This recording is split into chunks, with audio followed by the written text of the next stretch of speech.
To me, everyone has multiple versions of themselves that they portray out to the world. Whenever I'm alone, those different sides of me mix together, leaving me to wonder why I am the way I am, and why I can't truly understand who I am as a person. You see, I am an overthinker.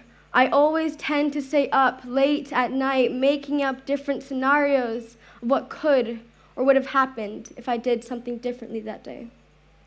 I create these false realities in my head to cope with my current suppressed realities that I don't want to deal with. There is a monster underneath my bed who is a reflection of me, a co-conspirator in my duality. I wasn't always like this. I used to be somewhat of a quiet child. I would get shy when I met new people. I'd always hide behind my parents whenever we were out, and I was afraid to ask questions. Well, to be honest, I'm still afraid to ask. Since then, I've slowly realized that my internal self has flipped. Most of you know me as an extroverted person, but behind closed doors and the neon lights projected in my room, I am still trying to reclaim the confidence that I have lost. It is so weird to think about how similar yet different I am to the girl I once was. Whenever I look back at my childhood, there's always that one person that I clung on to the most. Her name was Putri. She was a small, skinny little girl with beautiful, long, dark hair that went down to her thighs. I remember the time Putri and I went to one of the ballets in my house to choreograph a dance to Maroon 5's song called Stereo Hearts. I took out my tiny little pink Samsung Champ and played the song out of its speakers. We would take turns choreographing each line of the song, and this process took us an entire afternoon until we got tired of listening to this song on repeat for the 100th time. Later that day, we would end up performing to our parents. And there they sat on their red couches, sipping their wine, paying only half of their attention to us, as they were so used to our weekly dance recitals that we would perform in my family's living room. On a bright, sunny day, when the trees seemed still, yet they swayed slowly from side to side, the smell of the sickly sweet flowers didn't seem to mind me. Brushes of wind flew by me as they rippled through my clothes, and there she was, with her beautiful long dark hair walking towards me. While the tears filled her eyes, she told me that she was going to leave. She said that she had to go and leave this island that was her home to a place that during winter it snows, an unfamiliar patch of land across the ocean. And to this day, that is where she remains. After 9 years of being apart, she began to focus on making music. And through video calls, I'd watch her sing to the strumming of her guitar and began to envy of what she could do. You see, I knew how to play the piano and the ukulele, but at that very moment, I wanted to write songs of my own. I began to write songs about the people around me, the ones that made me hurt and the ones that made me cry. I'd write songs about the people I loved and cared about, but I could never bring myself to write about me. It was always about them. I'd write about the way they made me feel, happy, sad, melancholic, or indifferent. I'd write about the memories and the way they formed me, but I could never write about myself. I couldn't translate my thoughts onto paper about the way I felt about myself. This past year, I decided I wanted to change that. I wanted to be able to be more vulnerable. I was so used to putting the people around me on pedestals, making myself believe that they were more important. I was so used to putting on this mask, making myself appear lively for the first 8 hours of my day, telling myself that I was all right and that I had to be happy to please others. But coming back home, this feeling of exhaustion and anger would rile up inside of me, leaving me to be irritated by little things that had no meaning. After this, a wave of emotions would hit me, keeping me up for hours, rethinking past mistakes. The feeling of doubt telling me that I am not good enough. One night, I decided to write my Greenstone Song. And yes, the title of my song was called My Greenstone Song. I sat down by my piano, played the chords, and began to freestyle.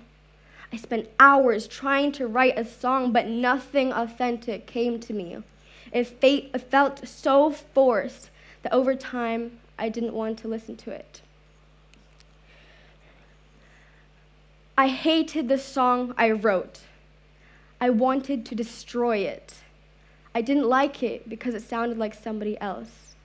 And so I just left it. Months ended up passing, and I still didn't have a song for Greenstone. And while one day at school, I went to the music studio, grabbed a keyboard, and brought it back to one of the huts next to the grade 12 homeroom.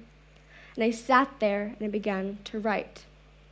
At this moment, I was so happy that I had written the first verse, and that the process of writing authentically had finally begun. I struggle with keeping track of time. However, late at night, I would wake up from this black hole where I would lose my memories of the last couple of hours.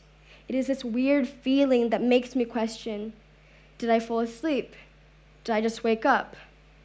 The weird thing about it is I don't remember either of these things. It's as if my entire being was paused and hours later played. And there I am, lying on my bed, looking at the artificial plants hung above my head, and I try to remember. I try to put the pieces of the puzzle together. What have I been doing for the past couple of hours? And I assure you, I wasn't sleeping. It's been a while since this last happened, but the feeling has stuck with me. This feeling of numbness that I often find curious. In this past year, there's a question that has been on my mind, constantly asking, who are you? I would say to myself that I am a daughter, I am a student, I am a friend. But these words were given to me. These are titles given to me to play out this role I was born into. I didn't choose these roles of my life. I have been molded to form who I am. So when you ask me, who are you? I am just a piece of clay molded into the person you define me as. I am given these roles to play out the person you assign me. I am simply just a piece of clay existing on a timeline you call the 21st century, where ideas and creations are grains of sand washed up on this planet that we call home. A place where the only thing children fear are the monsters lurking beneath their beds. But now I am a little bit older. My fears have changed. What used to be monsters are now replaced by my own reflection. My song, Monster Underneath My Bed, is a reflection of me, as I have come to understand that the monster is me. Thoughts onto paper and words fill the page. I am transported when I write music to a place that makes me feel safe and secure, where I can embrace the emptiness and it does not frighten me anymore. Thank you.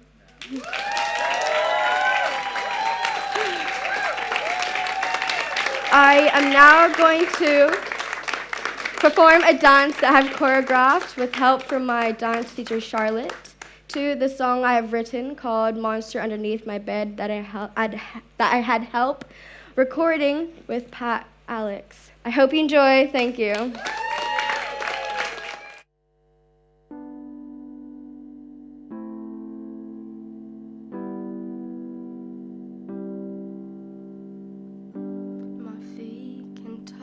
touch the ground.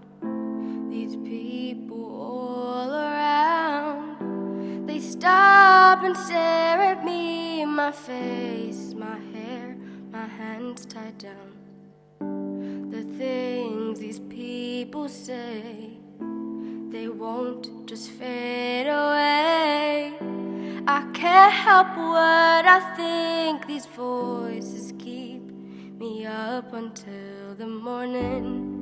I'm calling 911. The cycle keeps me falling. I'm mourning the death of the monster underneath my bed. She's drowning. I can't keep her voice out of my head. Don't let it take me underneath my bed. Underneath my bed. I'm up all night again. I think it's 4 a.m. I'm shattering inside. I wanna shout, but I pretend that I'm alright today. Pushed feelings stay at bay. I can't help what I think. These voices keep me up until the morning. I'm calling 911. The cycle keeps me falling. I'm mourning the death of the monster underneath my bed. She's drowning. I can't keep her voice out of my head. Don't let it take me underneath my bed. The voices in my head are telling me to stop.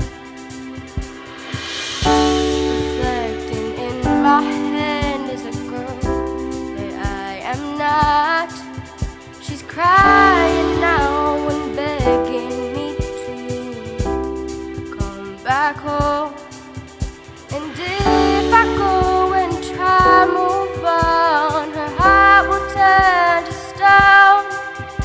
And I can't find myself, I'm all alone. And I have lost myself because she's gone. My feet can touch the ground. These people all around, they stop and stare at me, my face, my hair, my hands tied down.